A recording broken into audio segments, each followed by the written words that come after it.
உங்க லைஃப்ல இந்த மாதிரி ஒரு மூமெண்ட் நடந்திருக்கா? நான் வந்து மனசு உடைஞ்சு அப்படியே உட்கார்ந்துருப்பேன். எப்பப்பெல்லாம் உடஞ்சு விழுவும், எப்பப்பன்னு கிடையாது, எப்பவுமே உடஞ்சு விழுந்துட்டு தான் இருக்கேன். அந்த டைம்ல என்ன பண்றேன்னு தெரியல. வீட்டுல எல்லாருமே கேவலமா பேச ஆரம்பிச்சிட்டாங்க. என்னடா ஒரு படிக்க முடியல அப்படின்னா பிரேக்கப் பிளேஸ்மெண்ட் தான் சொல்லுவேன். ஏன்னா அதுலேருந்து வெளில வரத்துக்கு எப்படின்னு தெரியல. ஏன்னா எல்லாட்டையும் சொல்லிட்டோம், பேரண்ட்ஸ்லாம் சொல்லிட்டோம், வீட்டில் எல்லாட்டையும் சொல்லிட்டோம், ஃப்ரெண்ட்ஸ் எல்லாட்டையும் சொல்லிட்டோம். ஃபர்ஸ்ட் ஆஃப் ஆல் இந்த மாதிரி சுச்சுவேஷன் நான் இது வரைக்கும் என் லைஃப்பில் ஃபேஸ் பண்ணது கிடையாது.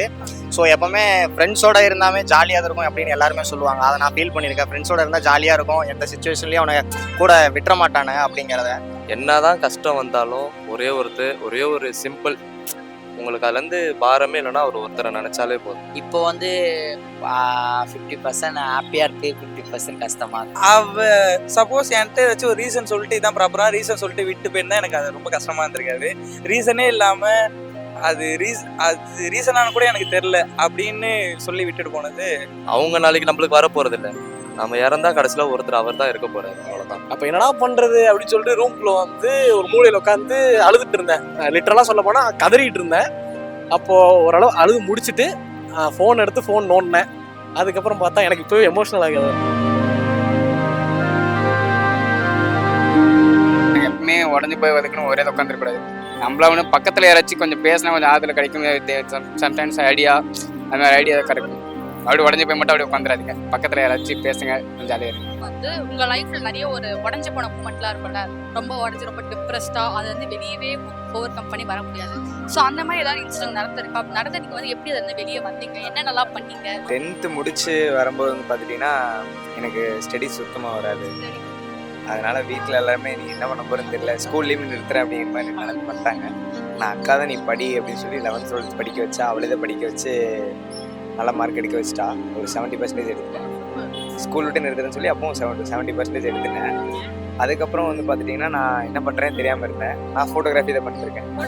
ஃபோட்டோகிராஃபி ஸ்டுடியோ ஓப்பன் பண்ணிட்டேன், ஓன் ஸ்டுடியோ ஓப்பன் பண்ணிட்டேன். இப்போ கோயம்புத்தூரில் கிளஸ்டர்ஸ் மீடியா காலேஜில் படிச்சுட்டு இருக்கேன். அந்த டைமில் என்ன பண்ணுறேன்னு தெரியல. வீட்டில் எல்லாருமே கேவலமாக பேச ஆரம்பிச்சிட்டாங்க. என்னடா ஒரு படிக்க முடியல அப்படின்னா. ஆனால் அதே தான் 12th முடிச்சு வரும்போது என் ஃப்ரெண்ட்ஸில் இப்போ பார்த்தீங்கன்னா எல்லாரும் இப்போ தான் காலேஜ் செகண்ட் இயர் தான் போகிறானுங்க.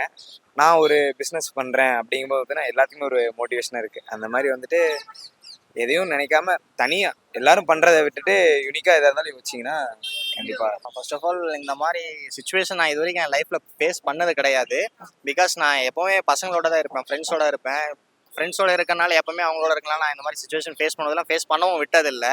ஸோ எப்போவுமே ஃப்ரெண்ட்ஸோட இருந்தாமே ஜாலியாக இருக்கும் அப்படின்னு எல்லாருமே சொல்லுவாங்க. அதை நான் ஃபீல் பண்ணியிருக்கேன். ஃப்ரெண்ட்ஸோட இருந்தால் ஜாலியாக இருக்கும், எந்த சுச்சுவேஷன்லேயும் அவனை கூட விட்டுற மாட்டானுங்க அப்படிங்கிறத. நான் காலேஜ் 12th முடிச்சுட்டு காலேஜ் தேடிட்டு இருந்தேன். கவர்மெண்ட் காலேஜில் அப்ளை பண்ணேன். பட் அந்த டைமில் போக இன்ட்ரெஸ்ட் இல்லைனா கொஞ்சம் ஃபேமிலி பேக்ரவுண்ட்னால கொஞ்சம் போக இன்ட்ரெஸ்ட் இல்லை. அதுக்கப்புறம் எல்லாம் ஒரு அப்ளிகேஷனில் முடிஞ்சு கொஞ்ச நாள் கழிச்சு காலேஜ் போகலாம் அப்படின்னு ஒரு ஐடியாவுக்கு வந்தேன். அதுக்கப்புறம் காலேஜ் எங்கேயும் தேடினேன், ப்ரைவேட்டில் தேடினேன், கிடைக்கல. எங்கள் ஃபேமிலி பேக்ரவுண்ட் அந்தளவுக்கு ஒன்றும் இல்லை. அதுக்கப்புறம் அங்கே சென்னையில் தான் சூர்யானார் வருவார் ஹீரோ. அவர் தான் வந்து எங்களுக்கு வந்து அகரம் ஃபவுண்டேஷன் ஒரு அப்ளிகேஷன் போட்டிருந்தார். அகரம் ஃபவுண்டேஷன் மூலிமா அதுக்கப்புறம் என் ஃப்ரெண்டு ஒருத்தர் இன்ட்ரடியூஸ் பண்ணி சொன்னான். இங்கே வந்தேன். அப்போலாம் ரொம்ப கஷ்டப்பட்டேன். என்னடா காலேஜ் கிடைக்கல, எல்லாம் ஃப்ரெண்ட்ஸ் எல்லாருமே காலேஜ் போயிட்டானுங்க, நான் மட்டும்தான் ரொம்ப ஸ்ட்ரகிளாக இருந்தேன். அப்புறம் ஃப்ரெண்டு சொல்லி அதுக்கப்புறம் சென்னை வந்து கொஞ்சம் அப்புறம் 2 நாள் இங்கே ஆஃபீஸ் ஸ்டே பண்ணி அப்புறம் அப்படியே அட்மிஷன் அப்போலோ காலேஜ் அட்மிஷன் போட்டேன். சூர்யானா இருந்தனால கொஞ்சம் ஹெல்ப்ஃபுல்லாக இருந்துச்சு. காலேஜ் போய் ஜாலியாக இருக்கேன். என் ஃபேமிலி ஓரளவுக்கு லைஃப் ஒரு மிகப்பெரிய தேங்க்ஸ் சொல்லணும்னு ஆசைப்பட்றேன். என்னடா லைஃப் இது அந்த மாதிரி தான் நினச்சிருக்கீங்களா? ஒரே ஃபர்ஸ்ட் இது என்னன்னா ப்ரேயர். எது வந்தாலும் எல்லாம் நினச்சி தொழுதுறது, அந்த ஒரு துவா கேட்டால் முடிஞ்சிடும். அதை நினச்சி தான் போகணும். அதை மறந்துட்டு அவரை நோக்கி எல்லாம் போயிட்டோன்னா அது வந்து கரெக்டாகிடும். மற்றபடி நம்மளுக்கு எந்த பெயினும் இருக்காது. என்னதான் கஷ்டம் வந்தாலும் ஒரே ஒரு சிம்பிள், உங்களுக்கு அதுலேருந்து பாரமே இல்லைன்னா ஒருத்தரை நினைச்சாலே போதும், எல்லாம் ஒருத்தன், அவ்வளோதான். மற்றபடி எதுவும் இல்லை. ஃபேமிலியா இருக்கணும், ஃப்ரெண்டா இருக்கணும், நிறைய பேர் நிறைய விதத்துல ஒரு மாதிரி டார்ச்சர் அது இது பண்ணியிருப்பாங்களா? அந்த டைம்ல நமக்கு ரொம்பவே ஒரு மாதிரி தாங்கவே முடியாது. அப்போ நம்ம என்னதான் கடல் வேணா கூட நமக்கு ஒரு மாதிரி மனசுக்குள்ள உறுத்திட்டே இருக்கும்ல, அந்த மாதிரி ஏதாவது ஃபேஸ் பண்ணியிருக்கேன். ஆனால் வெளியே சொல்ல முடியாது. அதை ஆனால் அனுசரித்து போயிடணும். நம்ம கூட தானே இருக்காங்க, என்னைக்கா இருந்தாலும் நம்மளுக்கு நாளைக்கு வருவாங்க நம்மளை தேடி, அதை மட்டும் நினச்சிட்டு போயிடணும், அவ்வளோதான். எப்பப்பெல்லாம் உடஞ்சு விழுவும், எப்பப்பன்னு கிடையாது, எப்பவுமே உடஞ்சு விழுந்துட்டு தான் இருக்கேன். ஒரே ஒரு விஷயம் மட்டும்தான், நான் உட்காந்து ஜெர்சி படம் பார்ப்பேன். அந்த படம் பார்த்தேன் அப்படின்னா ஆரம்பத்தில் அழுதுட்டு இருக்கிறவனா கடைசியில் நல்லா முடிண்டா தூக்கி போட்டு அடுத்த வேலையை பாடுறான் அப்படின்ற ஒரு மைண்ட் செட்டுக்கு வந்துடும். அது ஒரே ஒரு ஆக்சுவலாக நான் சினிமாக்கு தான் ட்ரை பண்ணிருக்கேன். ஸோ வந்து எனக்கு பெஸ்ட் தெரப்பி அப்படின்னா சினிமா மட்டும்தான். குறிப்பிட்ட அந்த படம் எதனால ஏதாவது சொல்ல முடியும்? ஒரு டுபாக்கூர் கம்பெனி நினச்சி எல்லாமே என்ன செலக்ட் பண்ணிட்டாங்க. அட்வான்ஸ் வரையும் கொடுத்து செக்கெல்லாம் கொடுத்துட்டாங்க. அன்னைக்கு வந்து மறுநாள் வந்து நான் ஷூட்டிங்க்கு போகணும். முதல் நாள் வந்து இன்னைக்கு கார் வந்து கோயம்புத்தூர்ல வந்து படிச்சுட்டு இருந்தேன். அப்போ காந்திபுரத்தில் மறுநாள் வந்து பிக்கப் பண்ணிக்கிறோம் அப்படின்னு சொல்லி எல்லாமே வீட்டிலலாம் சொல்லிட்டு தப்பாட்ட அடிச்சிட்டேன். ஊரெல்லாம் தப்பாட்ட அடிச்சிட்டேன். அவர் படம் நடிக்க போறேன், நான் நடிக்க மாட்டேன்னு சொல்லி நடிக்க போறேன் அப்படின்னு சொல்லி ஓவராலாக பேசிட்டேன். அன்னைக்கு போயிட்டு நிற்கிறேன், கார் வரவே இல்லை. அந்த ப்ரொடியூசர் ஃபோன் வந்து சுவிச் ஆஃப் ஆயிடுச்சு. அப்போ என்னடா பண்றது அப்படின்னு சொல்லிட்டு ரூம்குள்ள வந்து ஒரு மூலையில் உட்காந்து அழுதுட்டு இருந்தேன். லிட்டரலாக சொல்ல போனால் கதறிட்டு இருந்தேன். அப்போ ஓரளவு அழுது முடிச்சுட்டு ஃபோன் எடுத்து ஃபோன் நோண்டினேன். அதுக்கப்புறம் பார்த்தா எனக்கு இப்போவே எமோஷனல் ஆகுது அதை நினச்சாலே. ஃபோன் எடுத்து என்ன பண்ணுறதுனே தெரில. அந்த நேரம் பார்த்து ஜியோக்காரன் வேற நெட்டை வேற முடிச்சு விட்டான். என்ன நெட்டும் இல்லை அன்னைக்கு பார்த்து நான் ஒய்ஃபைக்கும் பே பண்ணல. அதான் நாளைக்கு ஊருக்கு போகிறோம்ல எதுக்கு பே பண்ணணும் அப்படின்னா ஒய்ஃபைக்கும் பே பண்ணல. என்னடா பண்ணுறதுன்னு பார்த்தா ஒரு வாரத்துக்கு முன்னாடி ஜெர்சி படம் பார்த்துருந்தேன். அதை மட்டும் ஏற்றி வச்சிருந்தேன் ஆஃப்லைனில்.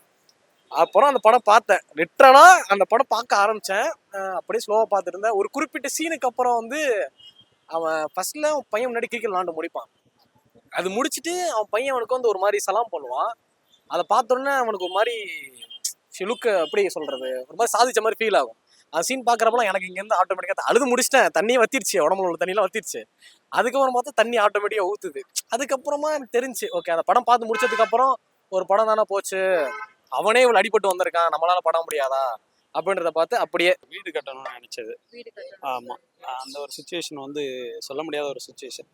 ஏன்னு கேட்டிங்கன்னா இப்போ குழந்தைங்கள்லாம் இருக்காங்க, அப்பாவுடைய பழைய வீடு இருந்தது, அது உடையிற கண்டிஷனில் இருக்குது, நம்ம வீடு கட்ட முடியலைங்கிற ஒரு ஸ்ட்ரெஸ்ஸு, பயங்கரமான ஸ்ட்ரெஸ்ஸாக இருந்தது. அப்படி ஒரு சுச்சுவேஷனில் வந்து ஒரு சிலர் நமக்கு ஹெல்ப் பண்ணாங்க.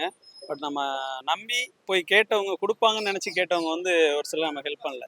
இப்போ என்னடா இந்த மாதிரியான ஒரு சுச்சுவேஷன் நம்ம மீட் பண்ண வேண்டிய சூழ்நிலையாக இருக்குது அப்படின்னு ரொம்ப ஒரு மாதிரி பயங்கர ஸ்ட்ரெஸ்ஸபிள் ஆயிடுச்சு.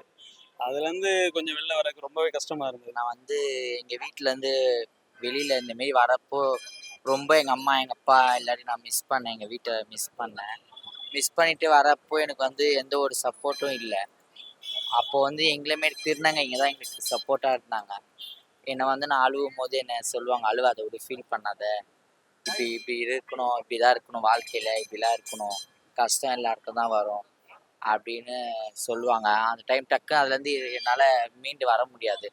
அப்போ நானே யோசிச்சுப்பேன், நம்ம இவ்வளோ கஷ்டப்படுறோம், பின்னாடி நம்ம நல்லா இருப்போமா என்னன்னு தெரியல, நம்மளுக்கு ஒண்டி ஏன் இவ்வளோ கஷ்டம் வருது. அப்போ வந்து ஒரு சின்ன சின்ன இதை பற்றி நானே யோசிப்பேன். பெருசாக நம்ம எடுத்துக்க கூடாது, இது கஷ்டம் நினச்சாதான் கஷ்டம், நம்மளுக்குள்ளே நம்ம ஹாப்பியாக இருக்கணும். நான் எனக்குள்ளே நானே வந்து என்னை வந்து பலப்படுத்திக்கிட்டேன். இப்போ வந்து 50% ஹாப்பியாக இருக்குது, 50% கஷ்டமாக இருக்குது. பிரேக்கப் டேஸ் மட்டும் தான் சொல்லுவேன். ஏன்னா அதுலேருந்து வெளில வரத்துக்கு எப்படின்னு தெரியல. ஏன்னா எல்லாட்டையும் சொல்லிட்டோம், பேரண்ட்ஸ்லாம் சொல்லிட்டோம், வீட்டில் எல்லாட்டையும் சொல்லிட்டோம், ஃப்ரெண்ட்ஸ் எல்லாட்டையும் சொல்லிட்டோம், மச்சான் நான் அந்த பொண்ணை லவ் பண்ணுறேன், இந்த பொண்ணை லவ் பண்ணுறேன் அப்படின்னு. இப்போ அந்த பொண்ணு இல்லைன்னொடனே அதை சொல்கிறதுக்கே ரொம்ப கஷ்டமாச்சு. எப்படி அதை போய் சொல்கிறது, இப்போ இவ்வளோ நாள் இருந்த பொண்ணு இல்லையே அப்படின்ற மாதிரி இருந்துச்சு.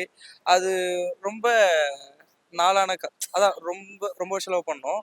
திடீர்னு அவள் இல்லைன்னும் போது டெய்லி மெசேஜ் அவள்கிட்ட பண்ணி தான் தூங்குறதா இருக்கட்டும், காலைல ஏஞ்சோடனே அவளோட மெசேஜ் தான் இருக்கும்.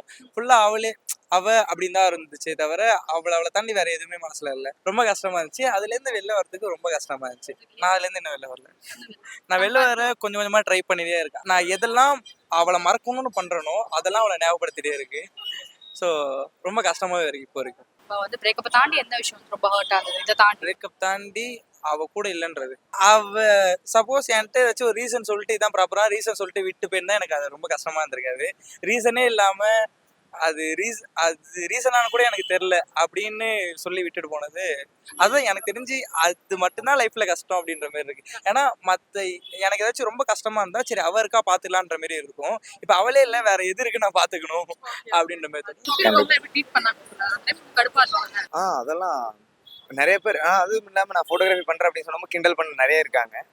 இப்போ வந்துட்டு டே மாப்பிள்ள என்னடா பயணம் பண்ணிருக்க அப்படின்னு கேட்கும்போது கொஞ்சம் பெருமையாகவும் இருக்குது. அப்படி சொல்லக்கூடாது, இருந்தாலும் ஒரு சந்தோஷமா இருக்கும். சந்தோஷமா இருக்கு. இதே மாதிரி ஒரு ஃபேஸ் வந்து பண்ணிட்டு இருப்பாங்கல்ல, இதே மாதிரி ப்ராப்ளம், ஸோ அவங்களுக்கு என்ன சொல்லுவாங்க? திருப்பி நம்மளே போய் பேசிடலாம், அதை மறந்துட்டு நம்மளே போய் பேசிடலாம். அதை நினச்சிக்கிட்டே இருந்தோம்னா கடைசி வரைக்கும் அது பாரமாக தான் இருக்கும். நடந்துட்டு அடுத்த வேலையை பார்க்கலாம். அடுத்த வேலையை பார்க்கலாம். எதுவாக இருந்தால் அவங்க நம்மளை தேடி வருவாங்க. அவங்க நம்மளை அப்படியே தூக்கி போட்டு போயிட மாட்டாங்க. நம்மளுக்கு தேவைப்படும் போது அவங்க வருவாங்க, அவங்களுக்கு தேவைப்படும் போது நம்மக்கிட்ட வருவாங்க. கடவுள் தான் ஒரே வழி. அதை நினச்சிக்கிட்டே இருந்தோன்னா வாழ்க்கை ஃபுல்லாக நினச்சினே இருக்கணும். நம்மளை படித்தவர் யாரோ அவரை பார்த்து போயிட்டே இருந்தாலும் நம்ம வாழ்க்கை வந்துடும். ஏன்னா அவங்க நாளைக்கு நம்மளுக்கு வரப்போகிறது இல்லை, நம்ம இறந்தா கடைசியில் ஒருத்தர் அவர் தான் இருக்க போறாரு, அவ்வளோதான். சேடாகவே இருக்கும். அந்த மாதிரி பீப்புள்ஸ்லாம் வந்து ஃபர்ஸ்ட் ஆஃப் ஆல் அதை வந்து யோசிக்கணும். அது என்ன சுச்சுவேஷன், இது ரியலி வந்து அது ஒர்த்தா அப்படிங்கிற அந்த டைமில் யோசிக்கணும். இது ஃபர்ஸ்ட் அது நம்ம என்ன பண்ண போகிறோம் அப்படிங்கிறத யோசிக்காம இது என்ன சுச்சுவேஷன், இது என்ன நம்மளுக்கு சொல்ல வருது அப்படின்னு யோசிச்சோம்னா மேக்ஸிமம் ஆன்சர் அதுலேயே இருக்கும்.